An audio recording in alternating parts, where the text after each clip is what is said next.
pautada para esta tarde, dando una cordial bienvenida a nuestro invitado especial de esta hora, el doctor José Carlos Avellán Salort, quien es doctor en Derecho por la Universidad Complutense de Madrid, máster en Filosofía por la Universidad Francisco de Vitoria, también en Madrid, y experto en bioética por la Università Cattolica Sacro Cuore en Roma.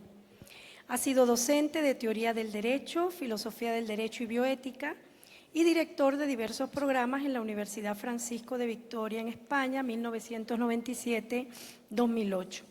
Desde el año 2008 es docente a tiempo completo de asignaturas como bioética, legislación sanitaria y deontología en el área de filosofía del Departamento de Artes y Humanidades de la Universidad Rey Juan Carlos. Es profesor y coordinador de diversos programas internacionales de posgrado, másteres y doctorados en el ámbito de bioética, bioderecho y la doctrina social de la Iglesia. Es autor de libros y artículos científicos sobre estas temáticas, conferenciante internacional, miembro de comités editoriales y científicos, así como de asesoramiento en bioética y divulgador en medios de comunicación. Bienvenido, doctor. Tiene la palabra.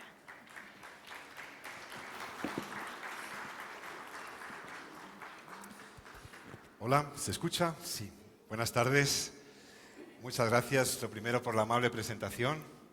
Estoy muy contento de estar con todos ustedes en estas grandes y de altísimo nivel jornadas iberoamericanas aquí en la PUCE.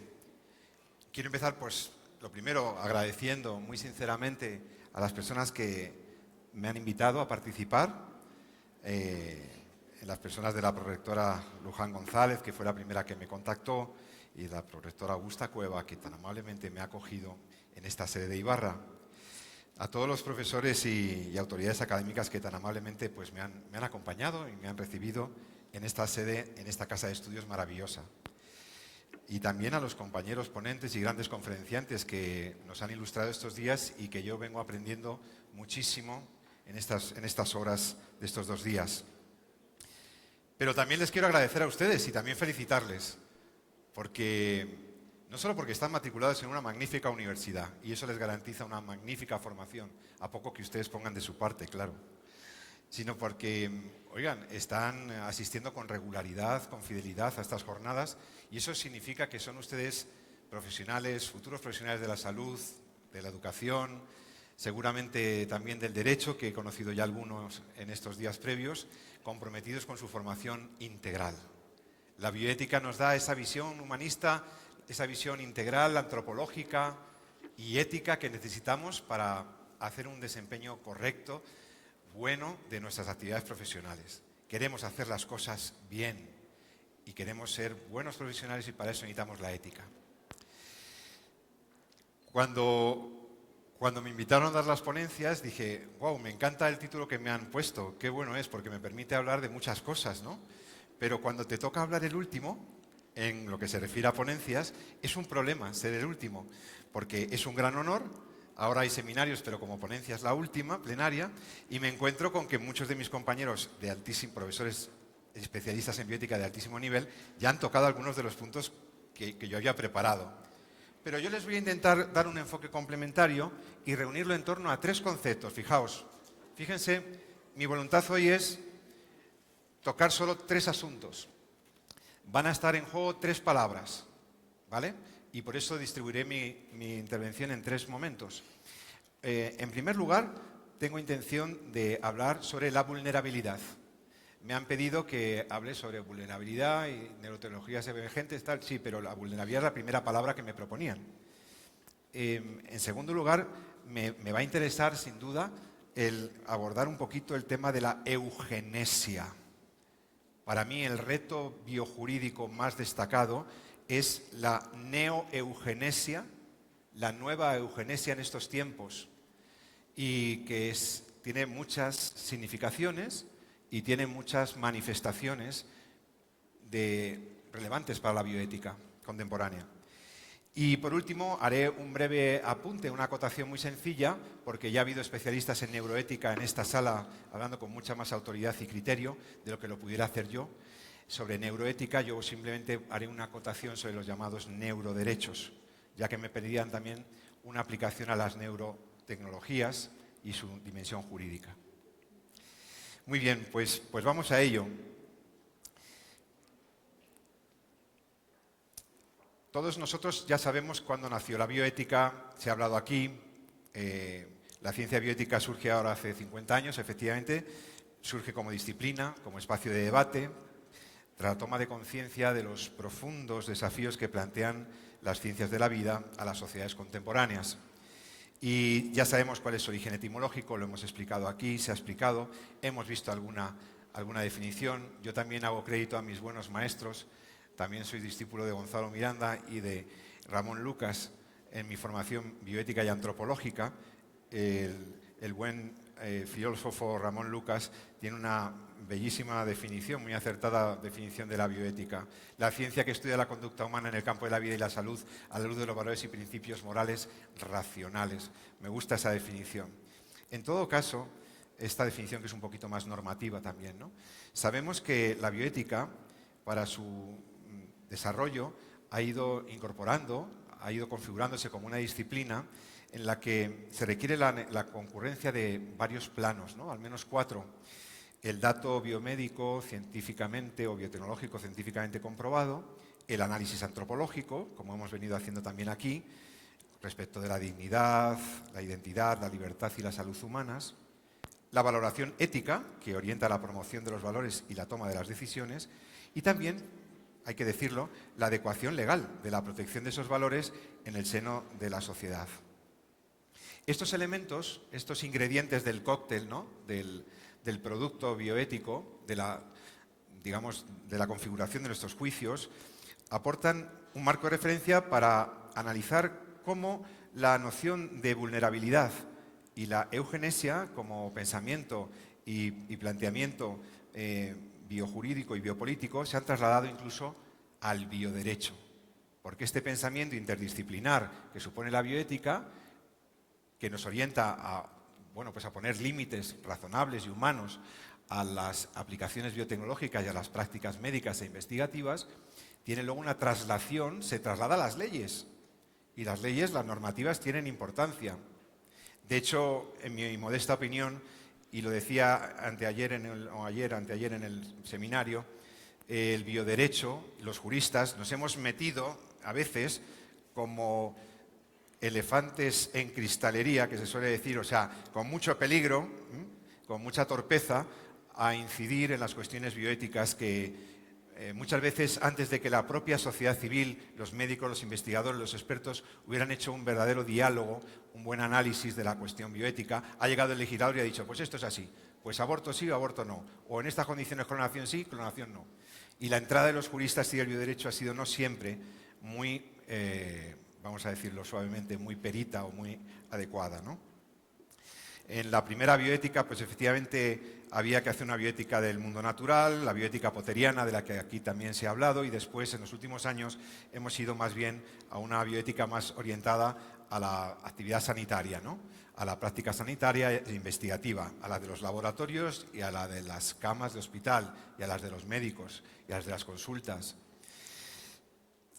Pero fíjense, en todo caso, se trataba de la protección de la vida humana, y de la vida humana que en estos contornos percibíamos como vulnerable, como frágil, ¿verdad? Y aquí de esto se trata. La bioética, en el fondo, si lo pensamos, y esta conferencia en este sentido va a ser un poco reasuntiva de todo lo que hemos ido escuchando aquí, de algún modo adquiere esa mayoría de edad como disciplina académica y científica cuando se empieza a centrar en lo que podríamos denominar una bioética humana, una bioética focalizada en la protección de la vida humana. La bioética, en estas 2 fases de su desarrollo, se ha dirigido a ayudarnos con sus reflexiones, con sus alertas, con sus recomendaciones morales, a mejorar, a progresar en un objetivo fundamental: la protección del ser humano. La protección que otorgamos a los otros seres humanos a través de políticas de seguridad, sanidad, normas jurídicas, incluso de los ejércitos para protegernos, etcétera, etcétera, es una protección frente a posibles agresiones o lesiones que pudieran infligirnos directamente otros seres humanos o indirectamente los productos del desarrollo tecnológico, humano, etc. En particular, la bioética se alza como un conjunto de reflexiones, de principios y de normativas éticas orientadas a asegurar la protección de todo ser humano frente al poder científico y biotecnológico. Un poder mayor en nuestro tiempo que en ninguna otra época de la historia. Nunca el ser humano tuvo tanto poder en sus manos como en la actualidad sobre la vida y sobre los más vulnerables. Por tanto, es un reto para los bioeticistas que ante los vertiginosos descubrimientos de las ciencias biomédicas, la genética, la medicina, la embriología, como hemos ido viendo aquí, y sobre todo ante las últimas aplicaciones biotecnológicas, cuyas consecuencias no somos capaces ni de predecir todavía suficientemente, hay un reto para nosotros en el sentido de protagonizar, en el sentido de alentar el debate moral sobre sus límites éticos. La bioética, también les digo una cosa, uno de mis maestros, el profesor José Miguel Serrano Ruiz Calderón, que me enseñó muchísima bioética y mucha biojurídica, decía, José Carlos, la bioética ya no es tan normativa ni tan indicadora del rumbo que debemos llevar.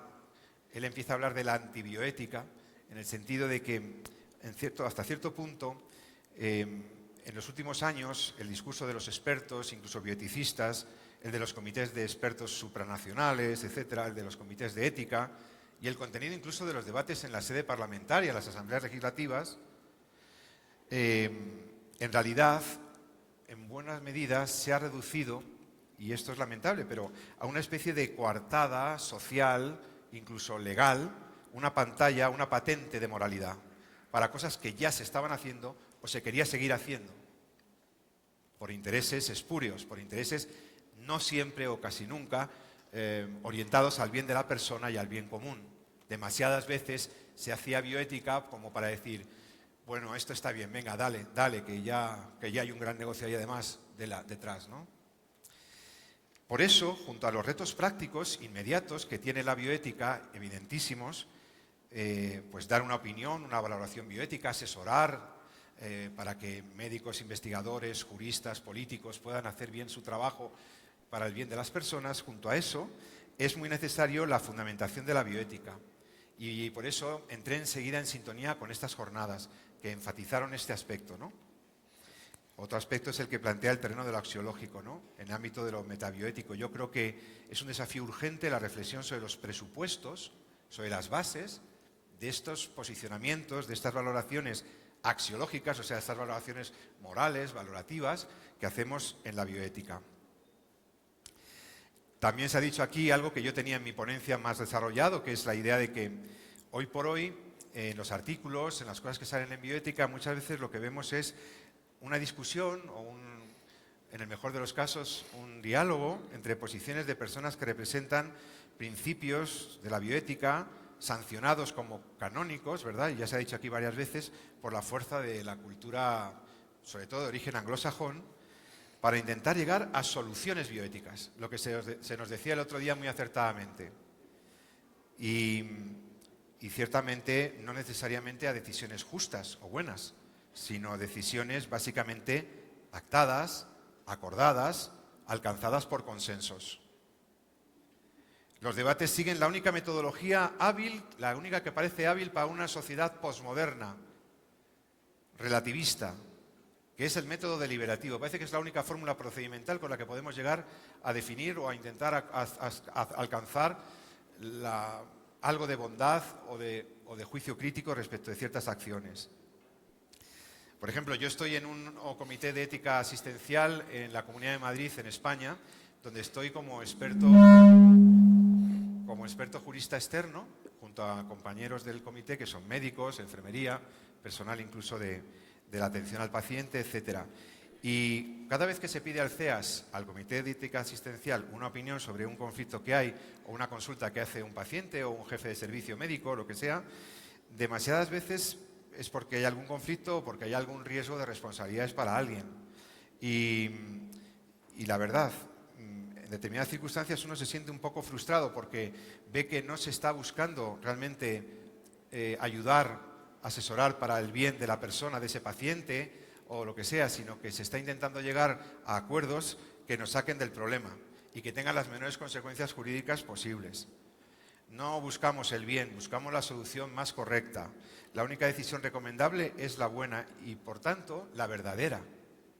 Y por ello, la que es auténticamente justa, porque sería la que se corresponde, la ajustada a la verdad del ser humano, a su naturaleza y dignidad. A esto ha renunciado buena parte de la bioética y de los comités de bioética actuales.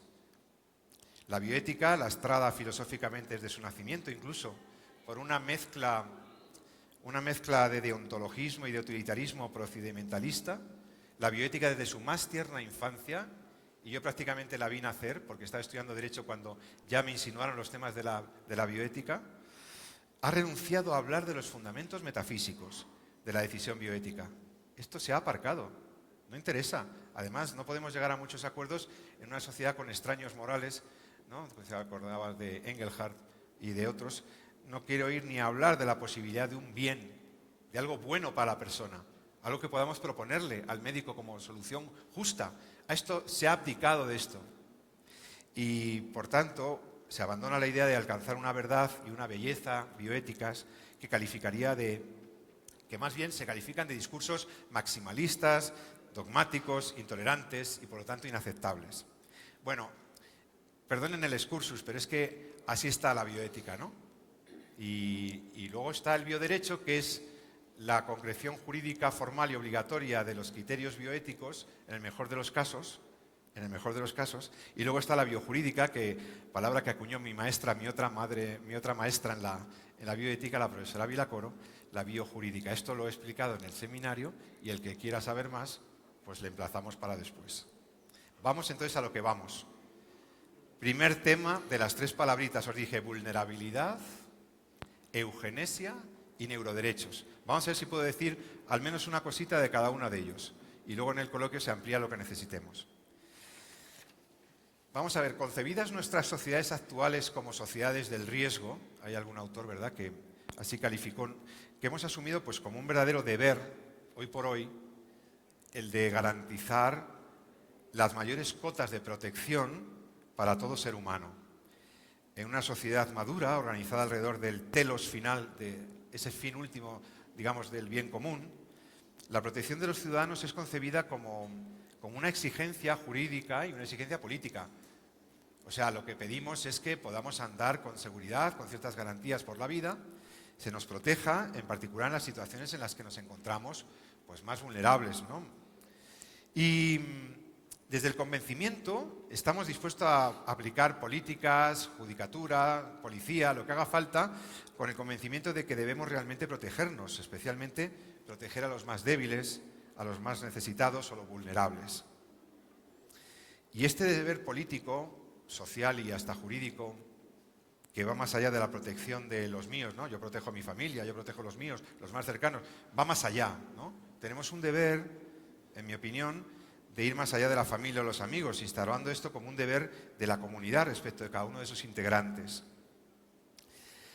La ética, en sus diversas versiones, corrientes y modelos, conviene considerar como una acción buena, correcta éticamente, aquella que se dirige a proteger, a salvaguardar o a asegurar la integridad de los bienes de otro, especialmente de los bienes más valiosos, de aquellas cosas que nos pertenecen y que son más valiosas, más valoradas, ¿no?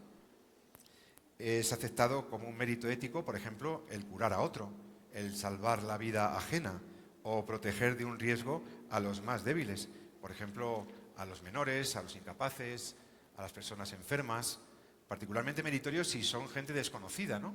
Yo me admiro cuando voy al hospital, que no voy mucho, gracias a Dios tengo buena salud, pero digo, cuando voy al hospital para el tema del comité y veo voluntarios, veo personas que van a acompañar y a visitar a esas personas a las que no va a ver nadie en toda la semana y que con suerte alguien les visitará el sábado en el horario de visitas del hospital.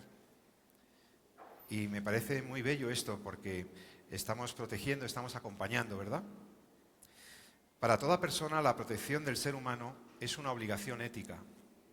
Por ello perfectamente podemos convenir, podemos llegar a un acuerdo y es, vamos a ver, la necesidad bioética de la protección del hombre. Esto parece evidente, ¿no? Es como una necesidad de la misma bioética, es como un leitmotiv, es como un elemento clave. Y entonces, el tema de profundizar en este discernimiento me llevó a pensar, bueno, vamos a ver, consideramos fundamental esta discusión sobre la necesidad moral de proteger y de proteger lo vulnerable como parte del discurso bioético. Sí, estamos de acuerdo, y creo que ustedes también lo están. Consideramos que esta discusión fundamental es también oportuna porque, dependiendo de la razón que se aluda, a la que se acoja uno para motivar o justificar la necesidad de proteger al ser humano, entonces, dependiendo de las razones, la protección será una u otra y será mayor o menor. Es decir, que existen diversos paradigmas bioéticos para proponer la necesidad bioética de la protección del ser humano. Y dependiendo de cuál sea el marco en el que tú te pongas para decir, yo quiero proteger, pero de qué manera o qué otra, con qué fundamento, pues puedes proteger más o menos. Y estamos viendo que algunos de los nuestros, o sea, que algunos seres humanos, muchos, por filosofías y por planteamientos teóricos metidos en la mentalidad de las gentes, no son protegidos en absoluto. Algunos de los nuestros, los más débiles, no son protegidos en absoluto. Y por lo tanto, depende de qué paradigma o en qué situación te encuentres, pues eso puede influir mucho en cuánto protejamos y de qué manera, ¿no? Entonces, conscientes de que toda simplificación explicativa puede ser parcialmente errónea y que esto no me lo he pensado mucho, pero dije, a ver, voy a reflexionar sobre la vulnerabilidad. Yo encuentro que hay como dos grandes modelos de justificación bioética de la protección de la vida humana. O sea, de razones teóricas para proteger al ser humano más vulnerable. El primer modelo por el que protegeríamos sería el modelo de la vulnerabilidad. Y este es el modelo que ha acordado o el que se ha configurado la UNESCO. La UNESCO, que saben ustedes que es ese organismo, ese departamento dependiente de Naciones Unidas, que precisamente se ocupa de las cuestiones de la educación y la cultura y que es muy productiva en documentos, en publicaciones recomendatorias de bioética también. En el seminario estuvimos viendo la Declaración Universal de Bioética, así muy rápidamente, en un seminario de trabajo anterior en estas mismas jornadas. Entonces, el primero de estos dos modelos, el modelo de la vulnerabilidad. Y luego está el modelo de la dignidad. O sea, la razón por la que protegeríamos a la vida vulnerable al ser humano sería más bien otra, ¿no? Y esta es la que procede al modelo personalista, entre otros de uno de mis maestros, el profesor Helios Grechia. El primer modelo es el que parece haber adoptado últimamente la UNESCO, como digo. Fíjense, la idea es la siguiente, tendríamos que proteger al ser humano desde la consideración de que es vulnerable. Tendríamos el deber de proteger al ser humano frente a los riesgos del progreso biotecnológico y científico, ya que el ser humano es vulnerable.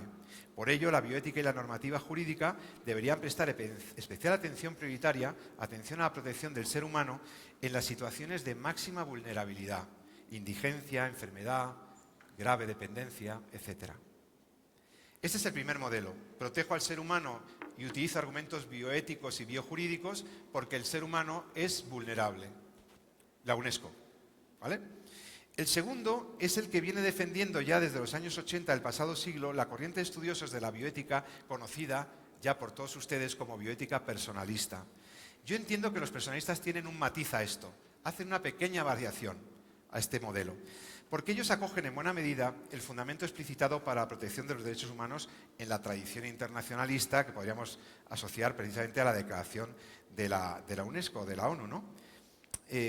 El ser humano es acreedor de protección, especialmente cuando es más vulnerable. Sí, cuando somos niños, cuando somos no nacidos, cuando somos altamente dependientes o murientes. Pero fíjense, amerita protección no por ser vulnerable o solo cuando es más vulnerable, sino que lo es siempre merecedor de protección y necesitado. Es en razón de su dignidad por la que dignidad intrínseca, como sujeto personal, es por lo que lo debemos proteger. Es acreedor de respeto no por su condición vulnerable, que puede ser incluso accidental o variable, sino que lo es por ser persona, por ser digno, y porque es, digamos, esencial a él, desde luego en eso coincide con el paradigma de UNESCO, es esencial a él su fragilidad, su vulnerabilidad. Bueno, sobre esto yo hacía una serie de consideraciones y si alguna vez publico esta introspección, pues, o esta digresión, pero ahora no me voy a entretener mucho más. Simplemente diré que en el modelo de la vulnerabilidad que formulaba la UNESCO, partimos, por ejemplo, del artículo 8 de la Declaración Universal de Bioética y Derechos Humanos, que es un marco muy bueno para la bioética, ha sido inspiradora para muchas legislaciones y que ciertamente pues, tenemos que tomarla en consideración. Y allí pues, se habla de que tendríamos que proteger a los seres humanos porque son vulnerables. O más bien, quizá me pregunto yo, señores de la UNESCO, eso es verdad, pero ¿no sería mejor decir que los debemos proteger con ocasión de la vulnerabilidad, pero ante todo porque son personas? ¿No?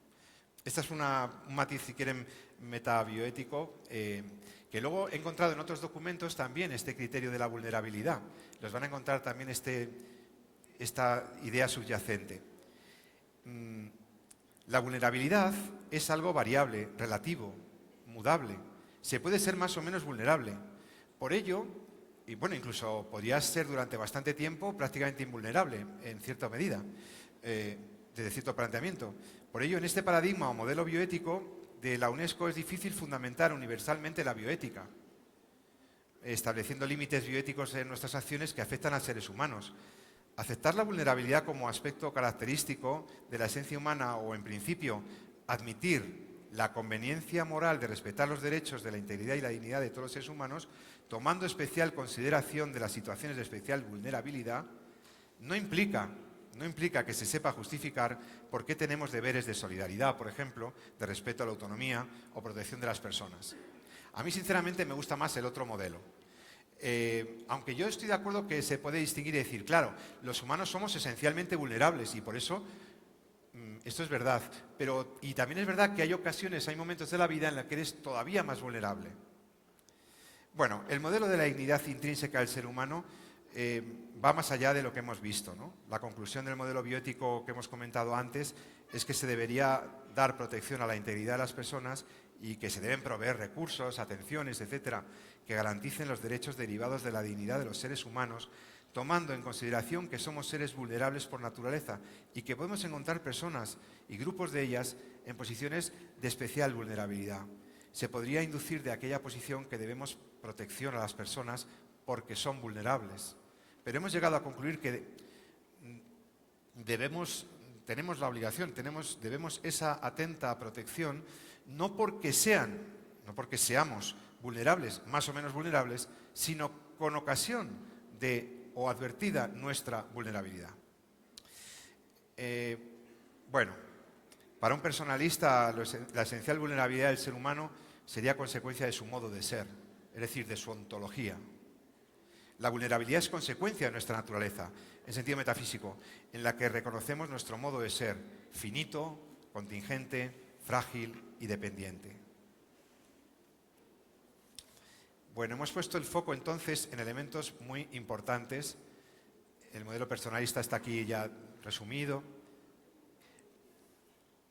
La indigencia de nuestro ser necesitado para alcanzar su plenitud en concurso con los otros, en relación con los otros, nuestra asistencia abierta siempre a lo que trasciende nuestro ser, hace precisamente ese ser particularmente vulnerable. ¿Por qué soy tan vulnerable? Porque estoy abierto a los otros.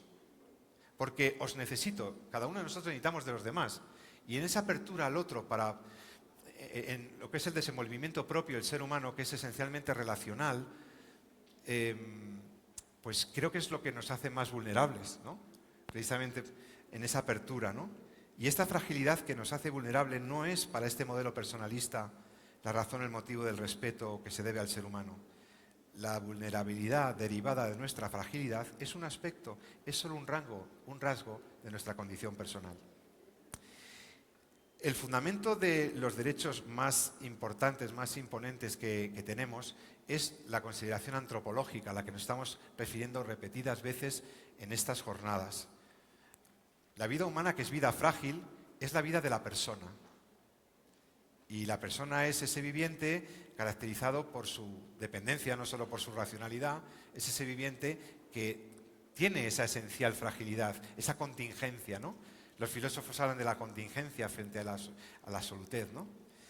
Entonces, ello no impide que el modelo personalista coincida con el otro modelo centrado en la vulnerabilidad, en que se debe tomar en consideración la vulnerabilidad, que debe quedar muy claro.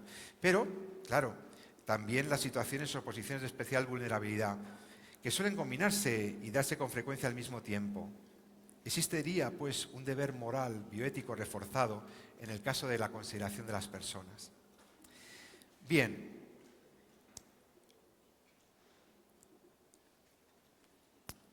Y ahora vamos a dar un salto al segundo punto. Hemos hablado... A ver, ¿dónde estamos? Ah, vale.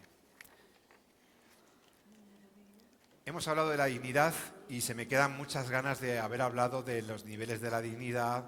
Espero poder hacerlo en el seminario de esta tarde, terminar de hablar de la dignidad ontológica, la dignidad moral, de cómo todo esto juega en la bioética y cómo tiene pues una importancia fundamental para luego cómo se concretan nuestras posiciones bioéticas.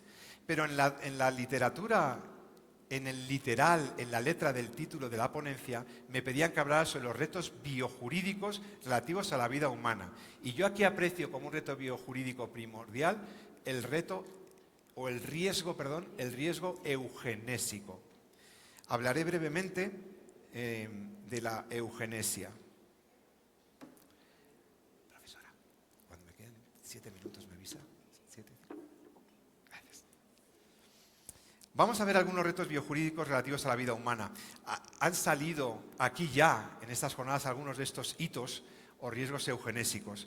Lo primero es entender o intentar calibrar de qué estamos hablando cuando hablamos de eugenesia.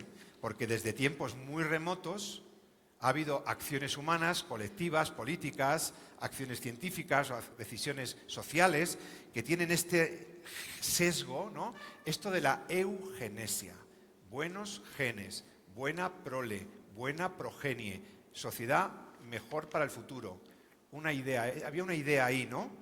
Esto es muy importante, os va a salir mucho en los libros de bioética. Desde tiempos remotos, diversas culturas han practicado diversas formas o actitudes eugenésicas, con aceptación social más o menos parcial o extendida, ¿no? Pues se puede hablar, desde luego, de la eugenesia clásica, que ya encontramos incluso con raíces en la antigüedad, ¿no? El mismo Platón propuso en La República, en su libro, la obra La República, la selección estatal de los padres, de los progenitores. ¿Para qué? Para mejorar, si los padres son mejores, tienen cualidades mejores, mejorar así la ciudadanía, ¿no? La calidad de esos hijos, de esa futura población de la ciudad, de la polis. Y luego, por ejemplo, tenemos también a Aristóteles, desde un punto de vista más funcionalista, si quieren, pero asoció la procreación a los intereses del Estado, de la polis, ¿no?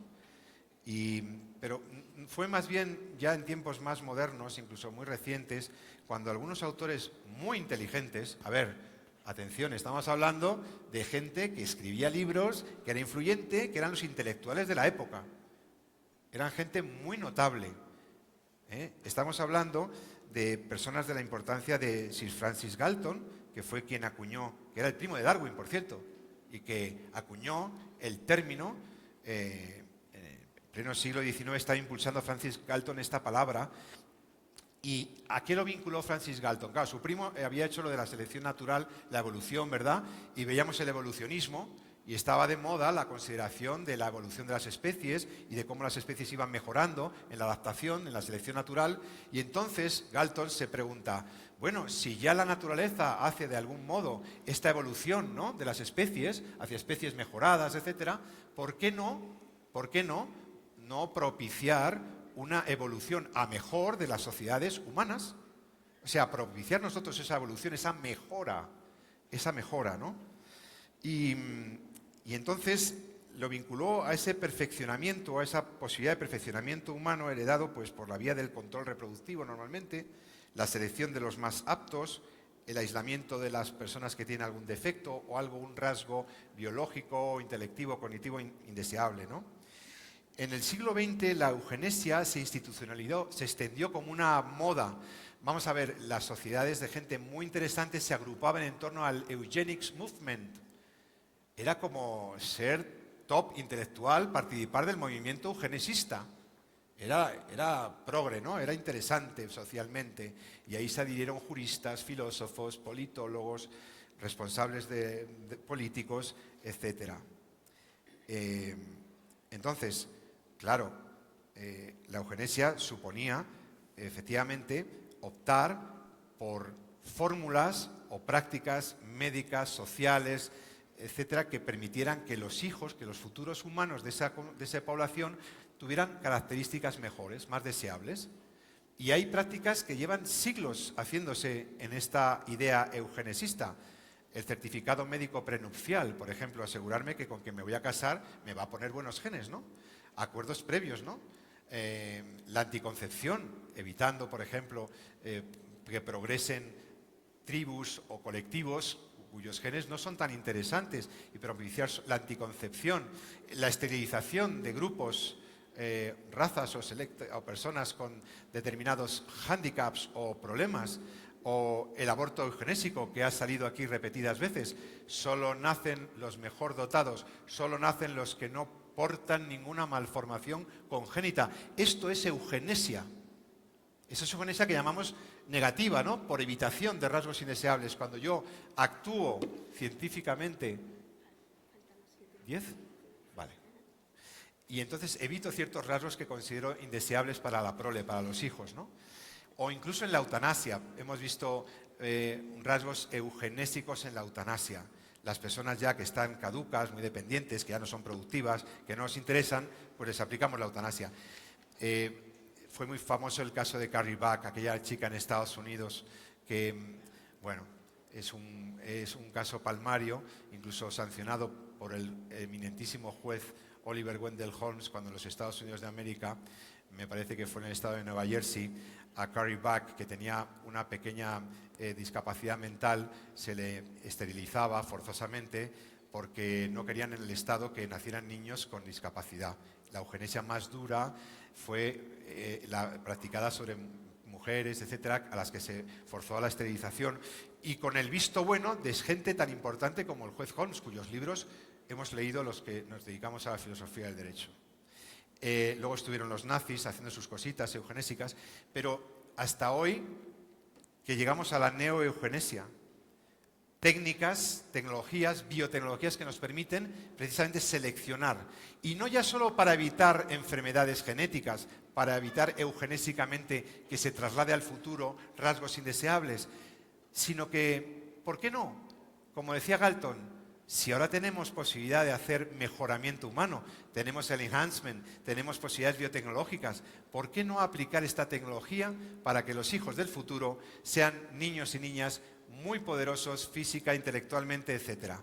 La neoeugenesia, seleccionar para curar a un humano enfermo, para evitar niños con problemas, para que no nazca ningún niño con síndromes de causa genética, pues ya lo podemos hacer. Y como ya lo podemos hacer, y somos eugenesistas cuando lo hacemos con esta intencionalidad. El diagnóstico genético implantacional, la posibilidad de seleccionar el sexo de los hijos en la reproducción asistida para evitar que las enfermedades monogénicas asociadas al sexo se trasladen a los hijos. La posibilidad de practicar abortos voluntarios con fines eugenésicos, la utilización de células madre, hasta el punto de que un autor tan importante como Habermas, Jürgen Habermas, un filósofo muy eminente, ha llegado a hablar, ya no hacemos eugenesia exclusivamente por finalidades beneficentes de pues mejorar la salud de la población, por políticas públicas, sino que nos embarcamos en lo que él llamaba una eugenesia liberal, una eugenesia del capricho. Yo quiero tener un hijo que mida 1,90 m, que sea fit, que haya ido que no necesite ir al gym porque sus genes sean tan poderosos que los voy a hacer un niño maravilloso, o una chica con unas medidas y una inteligencia preciosa, y que entonces esto sería una eugenesia liberal solamente al alcance de los más favorecidos económicamente. La eugenesia ha vuelto, amigos. Lo que pensábamos que en pro de la igualdad, de la no discriminación, había sido erradicada después de los desmanes del siglo XX. Lo que pensábamos muchos que no podría volver a darse, discriminar a la gente por sus rasgos biológicos, tratarlos mal, no, eliminarlos de la faz de la tierra, ha vuelto. e incluso se convierte en corriente filosófica asociada, por ejemplo, al transhumanismo. Porque, ¿qué dicen los transhumanistas? Que la eugenesia no solo es buena, sino que es obligada. Tenemos el deber de mejorar la especie, aunque sea con el cyborg, con chips, con implantes, con medidas híbridas, lo que haga falta para conseguir una sociedad posthumanista que supere las deficientes características de la actual humanidad. El movimiento transhumanista se asocia a una práctica eugenésica.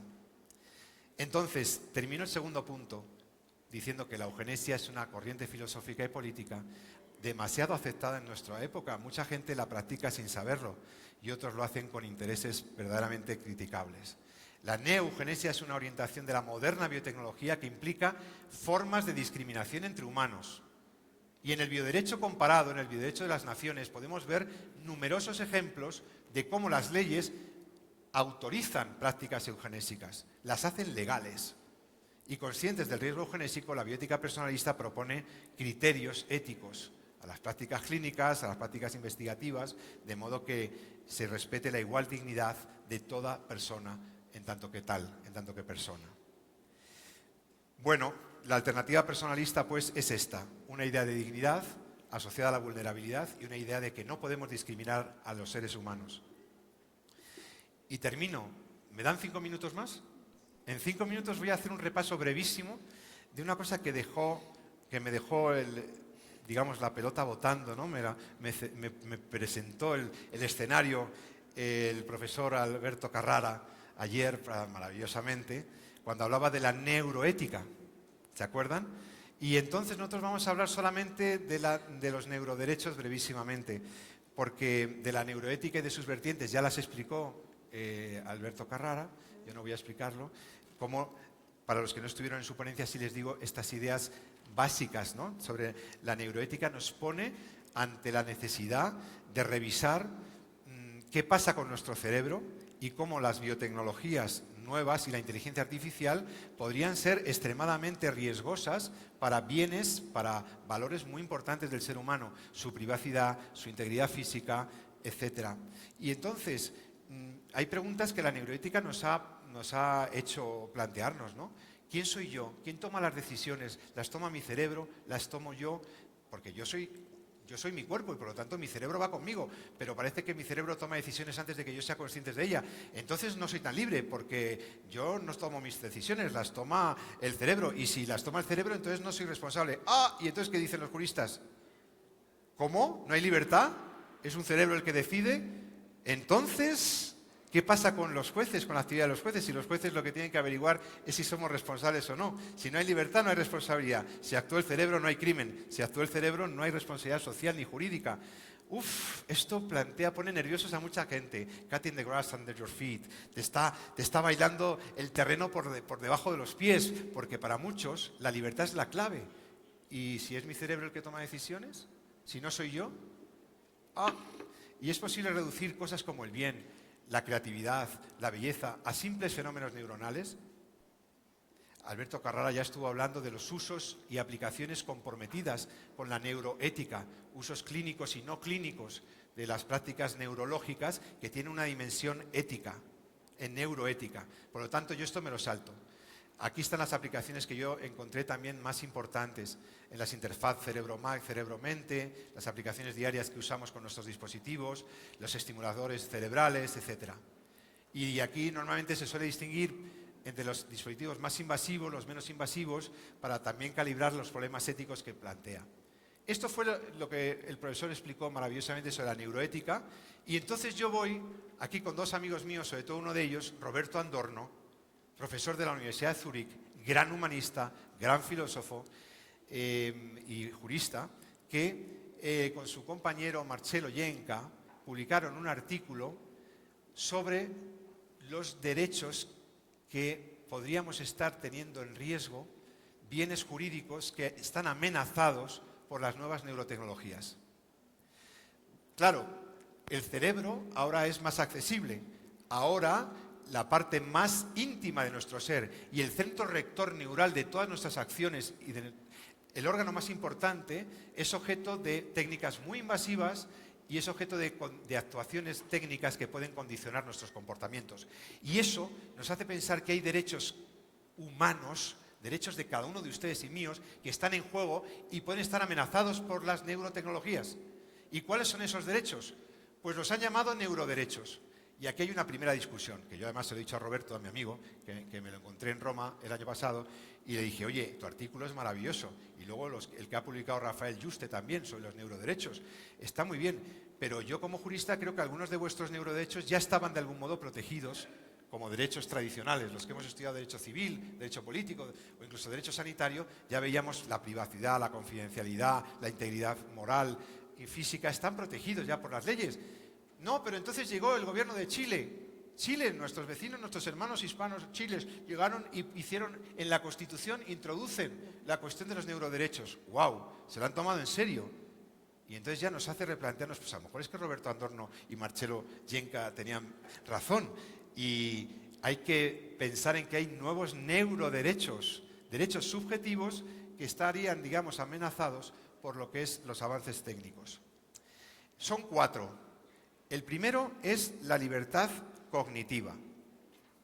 La libertad cognitiva es un neuroderecho que se define como el derecho fundamental del individuo a decidir libremente sobre el uso de tecnologías neurales o de las neurociencias en general.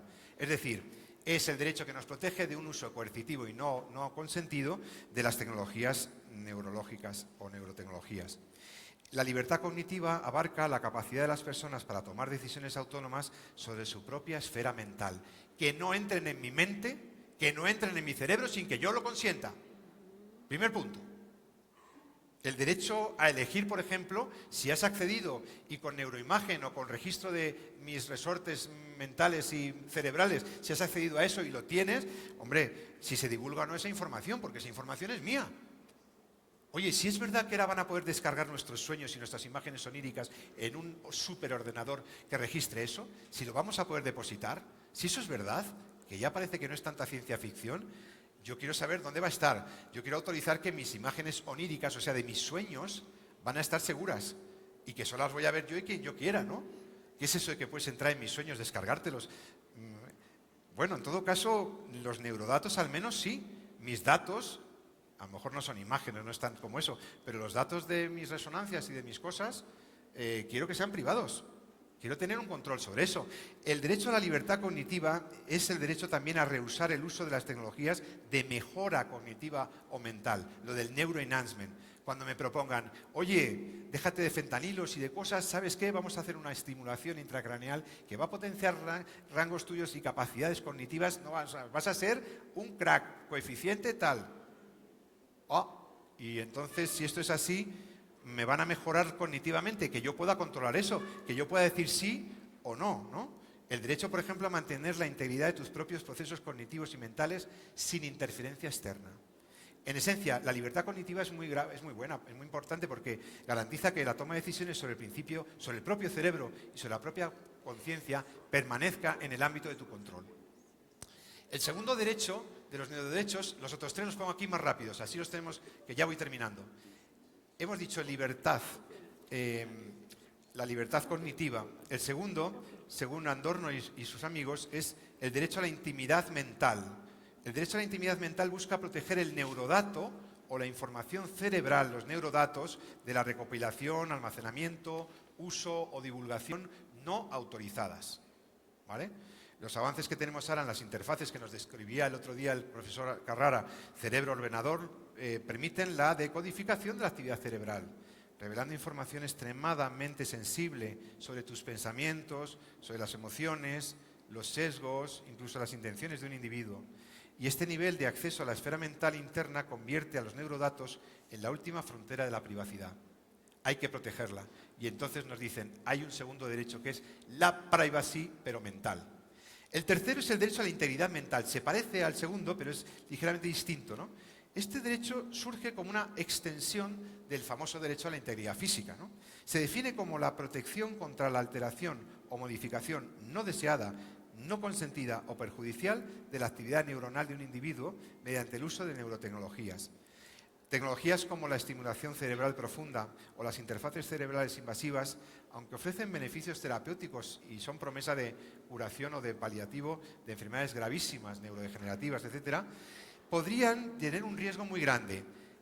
Accedo al cerebro, estimulo para, por ejemplo, mejorar a un parkinsoniano, como nos decían el otro día, pero ¿dónde está el problemilla? Que puedo cambiar la personalidad, puedo estar incidiendo en el estado de ánimo, en funciones cognitivas de la persona.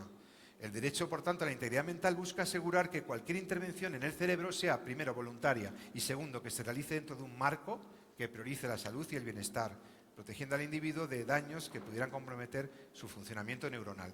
Y termino.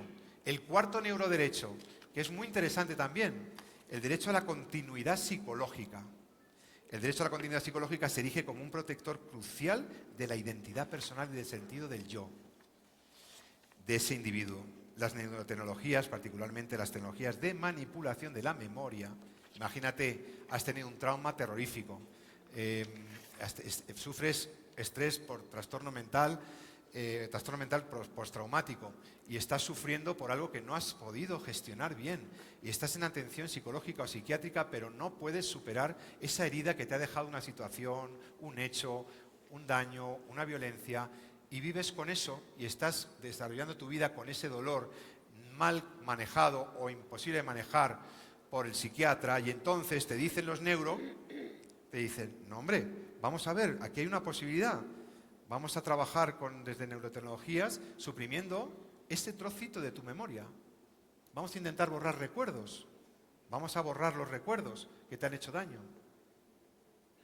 Y entonces Marcello, Yenka y Adorno dicen, cuidado, el fin es bueno, quiero ayudar a superar un trauma, pero si esa intervención, si eso se llega a poder hacer, borrar espacios de experiencias pasadas, esto desafía muchas cosas. El sentido de responsabilidad del individuo atenta contra mi identidad personal, porque el que eres tú o el que soy yo, somos con un itinerario biográfico en el que integramos experiencias positivas, experiencias negativas, experiencias traumáticas que nos configuran como persona. No somos solo genética, somos también educación, somos también gestión de los cambios y somos también gestión de los traumas, etc. Y la memoria nos configura en lo que somos. Por tanto, mi identidad estaría comprometida si tú, neurólogo, amigo, sí, que me quieres ayudar, pero me troceas mi memoria, rompes en la continuidad mi ser psicológico, ¿me explico? Y por tanto aquí hay un derecho que se está vulnerando. Yo tengo derecho a esa continuidad de mi yo. En definitiva, conclusión final, porque ya me sobrepasé del tiempo, perdón. La bioética tiene un objetivo fundamental. ¿Cuál es? La protección del ser humano. Sobre la protección del ser humano, conscientes de su vulnerabilidad, hemos visto dos modelos, el modelo de la vulnerabilidad y el modelo de la dignidad personal. Los personalistas dicen que la raíz y la causa por la que protegemos a los vulnerables es porque son personas. Con ocasión de su vulnerabilidad protegemos a quienes son frágiles.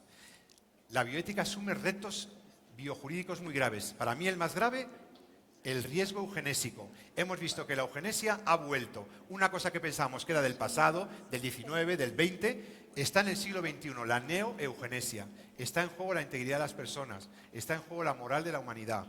Y tercero, visto que el ser humano es capaz de muchas cosas con las tecnologías, las neurotecnologías nos hacen un nuevo reto: manejar éticamente los temas cerebrales. Y los juristas hacemos nuestro aporte, decimos, cuidado, la reflexión neuroética nos lleva a configurar 4 grandes neuroderechos. Muchas gracias.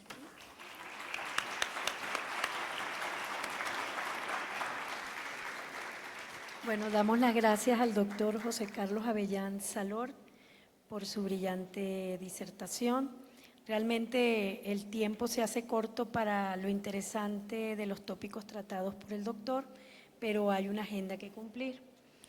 El doctor pues, se ha referido de una manera bastante amplia, pero a la vez muy específica a distintos aspectos con relación al tema que se está tratando. Exponiendo en torno a 3 puntos centrales: la vulnerabilidad de la vida humana, los retos biojurídicos de la neoeugenesia y los neuroderechos.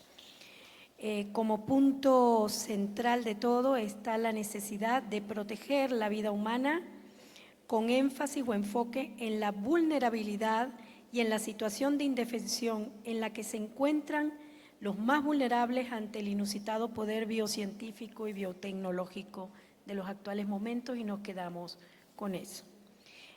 Procedo a transmitirle, doctor, unas preguntas. Vale, si hay tiempo, Tan amable. encantado. Sí, esa era también la idea de poder... Bueno, tenemos aquí una pregunta que dice lo siguiente. ¿Qué hace falta para que las legislaciones de los países integren los neuroderechos? ¿Hay mecanismos específicos para ello? Sí, claro, claro que hay mecanismos. Primero, haría falta que hubiera un consenso primario, inicial, un acuerdo respecto de que los neuroderechos tengan consistencia jurídica como derechos nuevos, realmente nuevos. Porque si hablas del derecho de privacidad mental, de algún modo ya está protegido por la privacy, por la confidencialidad de los datos, etcétera. Y así podríamos hablar con los otros 3 neuroderechos que los profesores pues, proponen que sí que tienen su... En todo caso, aunque dudemos de su especificidad, ¿no?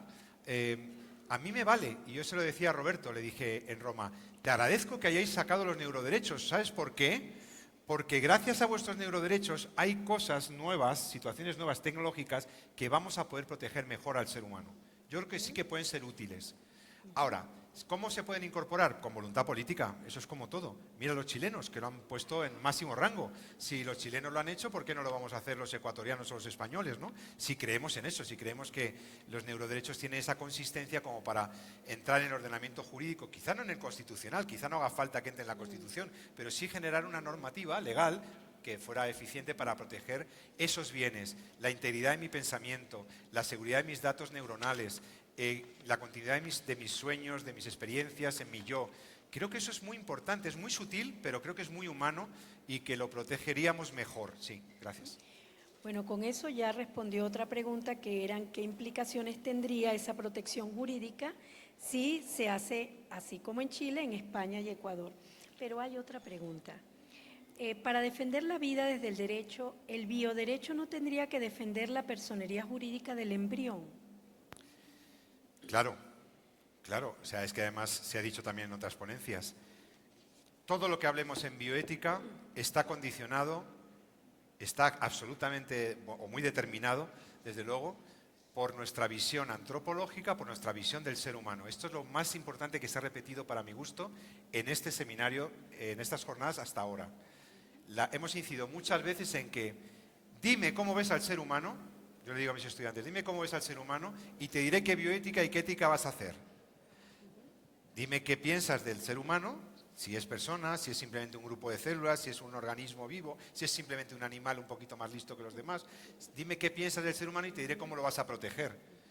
En lo que parece, sin embargo, y por tanto el aborto, la investigación con embriones, la selección eugenésica de embriones, no se podría hacer si tuviéramos en nuestras leyes un adecuado reconocimiento del estatuto jurídico que corresponde al embrión humano en tanto que humano y por tanto persona.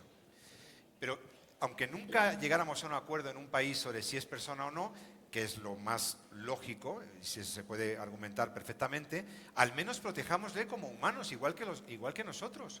¿Por qué un embrión humano va a tener menor protección por su grado de desarrollo, morfología, etcétera? Esto no es aceptable. La discusión del aborto, las autorizaciones sobre la clonación, penden de cómo veamos el estatus jurídico del embrión. Y por tanto es un reto biojurídico fundamental salir de ese nivel eugenésico que clasifica y discrimina entre humanos para incorporar en nuestras legislaciones una norma que diga el embrión humano es persona, tiene plena personalidad jurídica, no hace falta que nazca, como dicen muchos códigos civiles como el nuestro, para que tenga plenitud de personalidad jurídica y merece toda la protección del derecho y de la sociedad. Eso se podría hacer. Lo que pasa es que hay gente a la que no le interesa. En mi modesta opinión, hay muchos intereses políticos, económicos, estratégicos, ideológicos, para que los embriones no sean considerados por el derecho como merecerían. Viven en una enorme indefensión. La conferencia del profesor Tudela, recientemente, esta anterior, ha sido dramática. ¿Por qué? Porque nos ha vuelto de la cara otra vez el tema del aborto. Y una cosa que decíamos también, que decía mi profesora María Dolores Vilacoro, no debemos nunca dejar de hablar de los embriones. lo peor que les puede pasar a los embriones humanos es que asumamos que, en fin, que tienen un destino incierto y que se podrá hacer muchas cosas con ellos.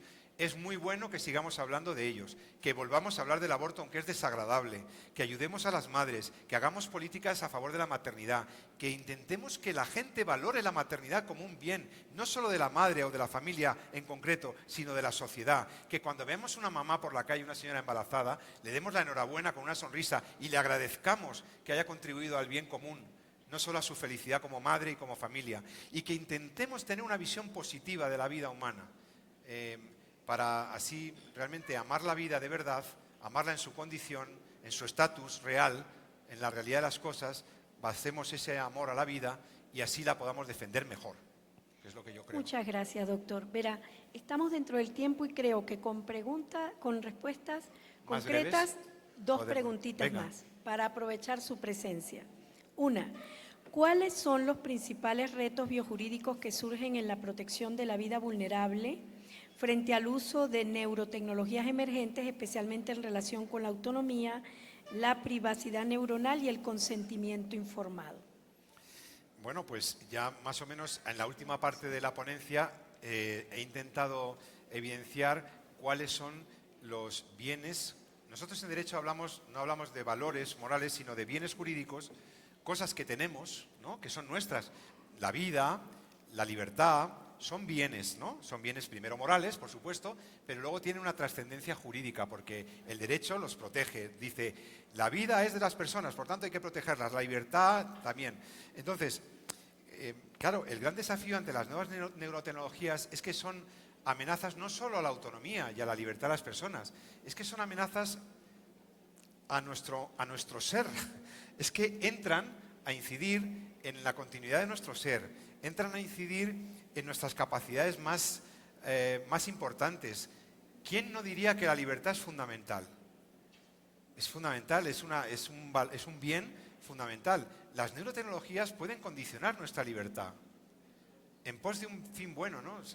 Se plantea, por ejemplo, vamos a ver, yo tengo en prisión, lo he metido entre rejas a un supernarco, un capo del crimen organizado, un asesino en serie, cualquier cosa, un señor peligrosísimo, lo tengo ahí. Y la vía para devolverle a la sociedad, reinsertarle, ¿por qué no? Si yo pudiera trabajar sobre el cerebro de ese criminal. Y entonces introduzco la tecnología que tengo y consigo que esta persona deje de ser tan violenta, no tenga esos afanes antisociales, etc. Y alguno diría, pues oye, pues habría que hacerlo, no solo y con su consentimiento o sin él, porque como son seres peligrosos, y entonces toda la teoría de los derechos humanos vuelve a estar aquí en riesgo cuando nosotros tenemos ese poderío tecnológico para entrar en lo más íntimo de un sujeto que, por más malvado que sea y por más peligroso que sea, tiene un derecho a su integridad y a su privacidad mental. Yo no puedo convertir a un criminal en buena persona, aunque pudiera hacerlo, si él no me deja. Si él no me deja. Igual que no puedo torturarle o no puedo... ¿no? Son los derechos humanos. Entonces, es un reto para los derechos humanos, pero es un reto incluso para cómo nos vemos a nosotros mismos y a valorar las cosas que tenemos. De repente, los neuroderechos nos descubren que nuestra libertad y nuestra identidad podría estar en riesgo ante estas cosas. Gracias, doctor. Y finalmente, en 2 minutos, porque el tiempo ya. ¿Cómo va el diálogo jurídico sobre la fundamentación del concepto jurídico de dignidad? ¿Cómo va el diálogo? El diálogo jurídico sobre la fundamentación del concepto jurídico de dignidad. No hay diálogo jurídico, me temo, muy fecundo últimamente, ¿por qué? Porque lo hablábamos el otro día. Yo discrepaba un poco de Agustín Domingo Moratalla, gran maestro, que le preguntaron por el diálogo metafísico y él creía que el diálogo metafísico, claro que era posible y que era necesario. Hombre, en línea de principio sí, pero es que hay gente que no quiere sentarse a hablar. O sea, hay gente que no parte de los mismos presupuestos porque no creen que, para empezar, no creen que pueda haber un espacio de diálogo. Dudan que podamos conocer la realidad, que podamos conocer el bien, la belleza, lo bueno. Y entonces, si tú no crees en eso, ya, ¿cómo voy a ponerme a hablar contigo? Si a priori tú no estás entrando en un espacio de diálogo ni metafísico ni jurídico. Entonces, aún así, los juristas siempre intentamos, y los políticos, y los que hacen política legislativa, intentan llegar a lo siguiente. Bueno, yo no puedo alcanzar todo el bien que puedo, pero voy a intentar abrir un diálogo y unos consensos para ir reconociendo y protegiendo cada vez mejor esos bienes.